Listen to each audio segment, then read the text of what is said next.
Kumusta po ang inyong assessment? Napapansin namin, nakikita namin po kayo doon sa loob ng impeachment court, nakamonitor po sa trial ng VP Sara Duterte. Ano ho yung initial assessment po ninyo sa siyam na araw o itong nakalipas po, ditong week na ito na pag-trial o pagdinig doon nga sa impeachment case ng Vice Presidente? Nandun po ako kahapon, no, July 22, at naging witness ako sa pangyayari sa loob ng Senado. At may mga highlights yung iba't ibang participants sa mga senador at saka rin sa prosecution at defense. So, kaabang-abang po yung mga nangyayari doon sa Senado. Opo, gaano ho kabigat yung pananaw ni NBI Director Matibag, yung testimonya po niya na ang umano'y banta laban sa Pangulo ay isang usapin ng national security, attorney?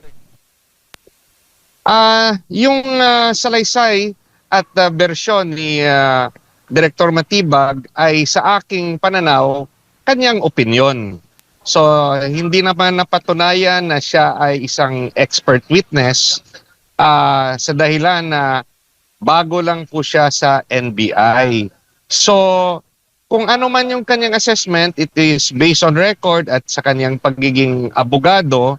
At dahil siya yung may hawak ng opisina ng NBI, trabaho niya na isabi kung ano ang posisyon ng kanyang opisina. Pero sa aking personal na palagay, perception niya yung kanyang ibinigay na testimonya. Maaari ho ba yung maging ebidensya para po doon sa betrayal of public trust, attorney?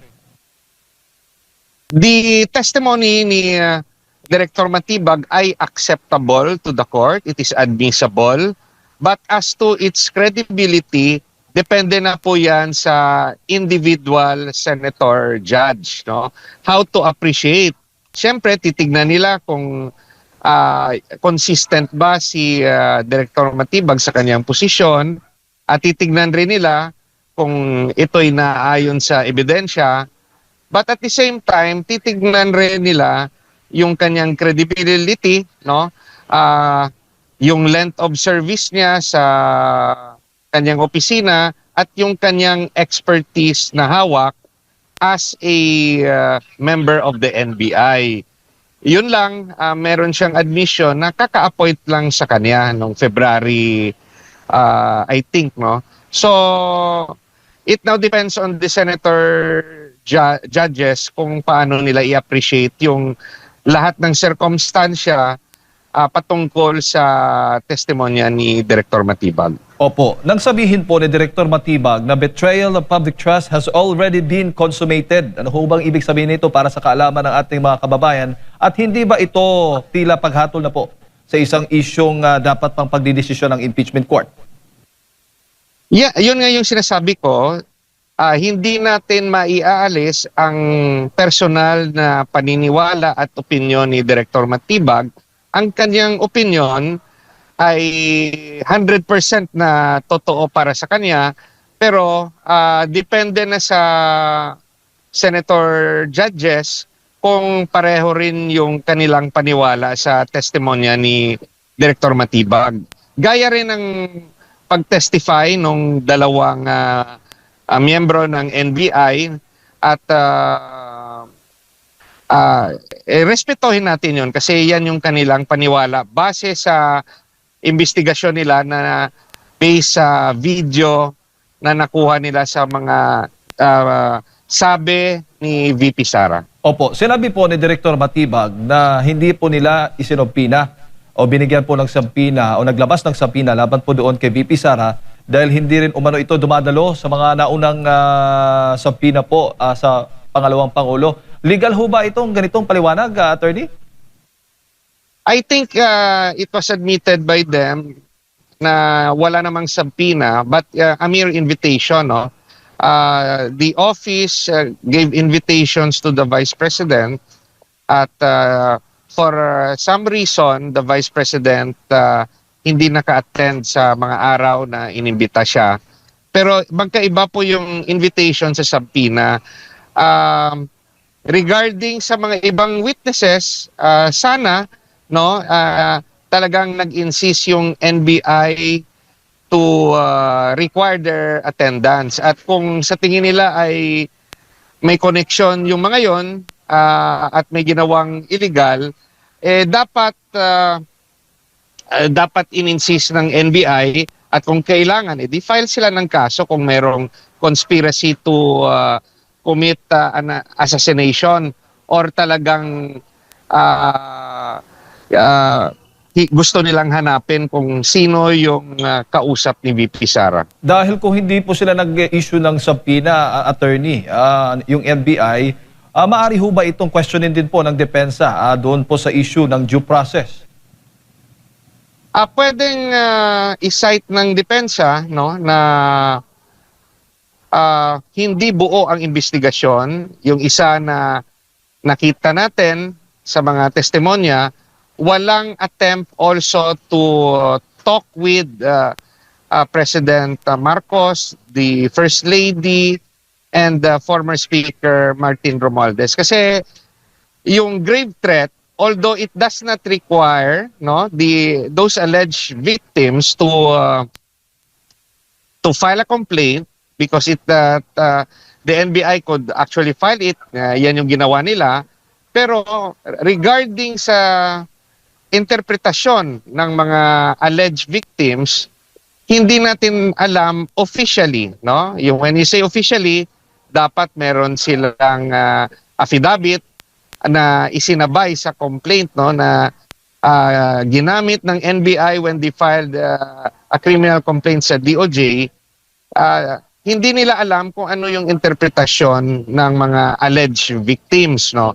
Baka mamaya iisipin lang ng mga alleged victims na there was no real threat but let's say joke lang or sa kanila kapit-balikat lang o sa kanila ay bugso lang ng damdamin.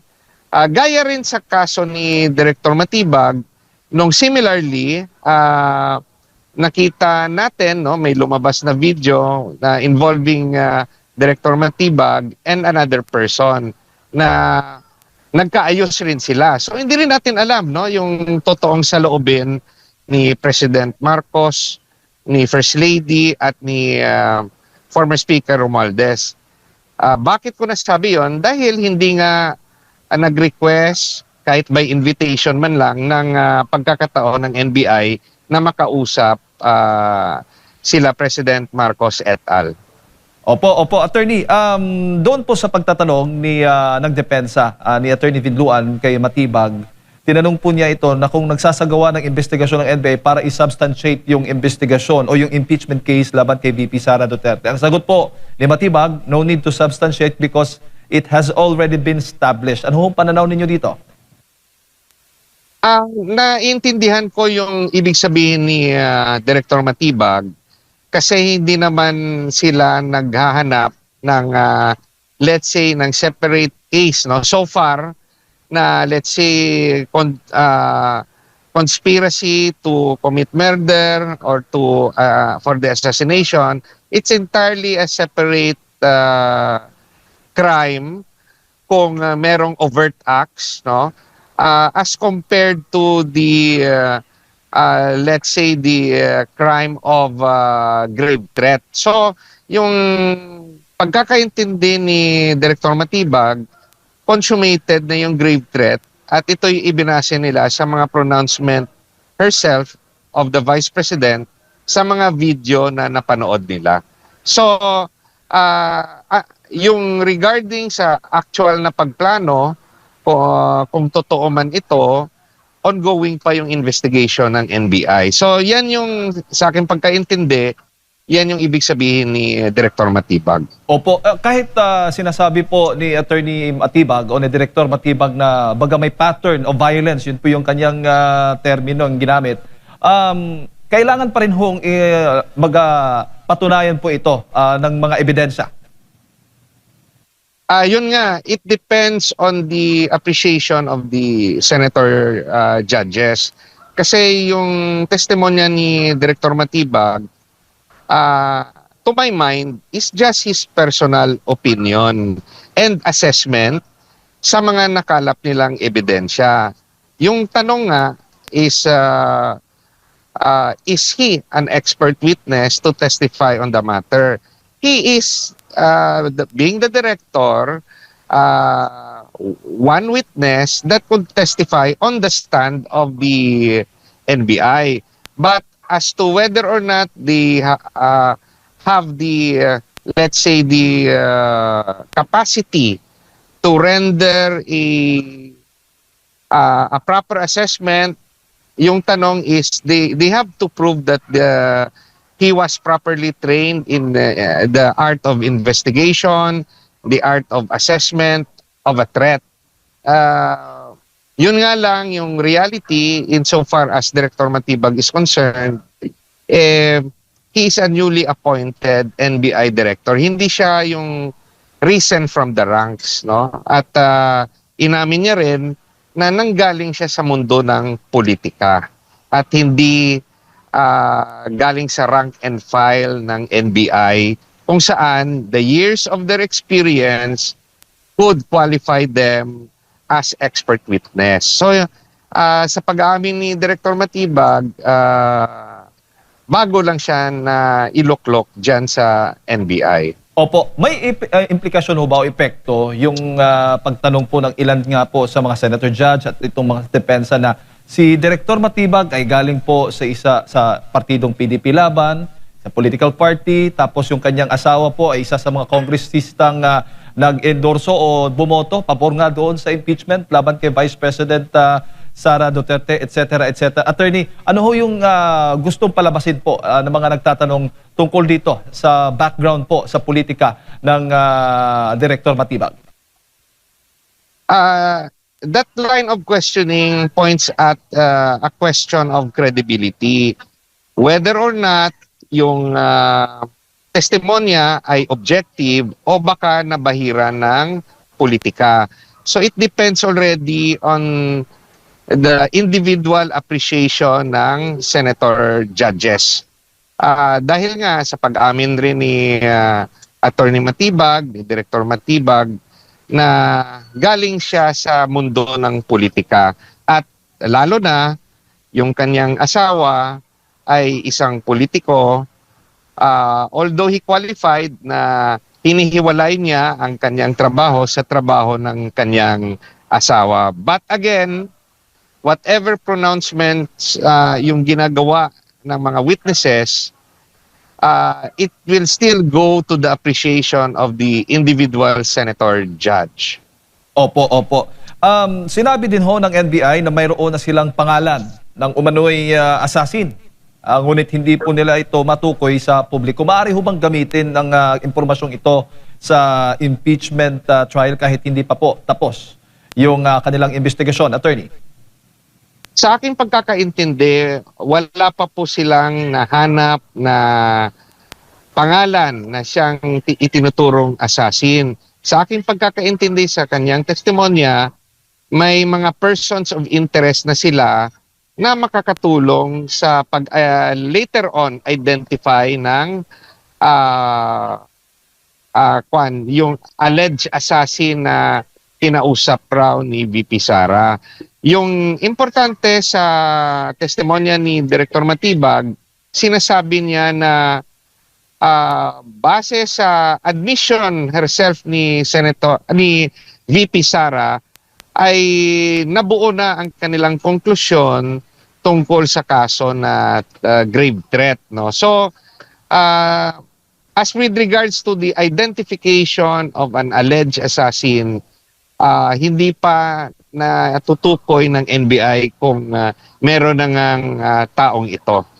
Opo, at posible 3 hanggang 6 na buwan daw. Inaasahang makikilala po nila ito ng mga personalidad na umano'y assassin. Paano ito makaka-apekto, Attorney, sa impeachment proceedings? Kung nandun ka sa loob ng plenary sa Senado, makikita mo nga yung original answer ni Director Matibag, hindi siya nagbigay ng timeline.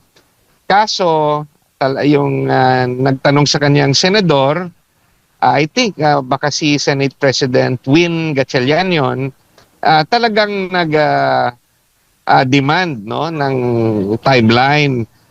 Pero sa aking obserbasyon, noong umpisa, ayaw magbigay ng definitive timeline si Director Matibag. At sa kanya ring let's say, testimonya na analyze ko na talagang wala pa silang pangalan kung sino man yung alleged assassin na kinausap ni VP Sara. Opo, opo. Attorney, tungkol din ho doon sa impeachment process kasi nababanggit ng depensa na mini trial yung unang pagdinig nga ng Kamara doon sa impeachment case ni VP Sara, pero ino-object nitong prosecution. Ano ho ba yung legal na pagkakaiba ng dalawang ito, attorney? At papaano po ito makakaapekto itong kredibilidad ng mga ebidensya kung ang mga ito ay unang natalakay sa House impeachment proceedings? If we recall, noong iniimbestigahan pa lang yung kaso ni VP Sara doon sa House of Representatives, I think in an interview, isa sa mga congressman, no, ay nakapagsabi ng katagang mini trial, at ito ay kinuha ng publiko na yan ang ginawa ng Congress, no. So ito'y pinabulaanan naman officially ng mga miyembro ng Kongreso na hindi ito mini trial. So that particular word, no, or words ay nasabi outside the halls of Congress, at I think it was said during an interview. So at itong word na to o words ay challenge sa Korte Suprema, no. The very reason na sinasabi na hindi authorized yung House of Representatives, in particular yung House Committee, yung Committee on Justice, to conduct any kind of trial, kasi yung trial is reserved sa Senado. But again, that issue is now pending with the Supreme Court. At hindi natin alam, anytime pwedeng pumasok yung Korte Suprema at sasabihin na mali yung ginawa ng House of Representatives, at anytime pwedeng ipatigil ang impeachment case dito sa Senado.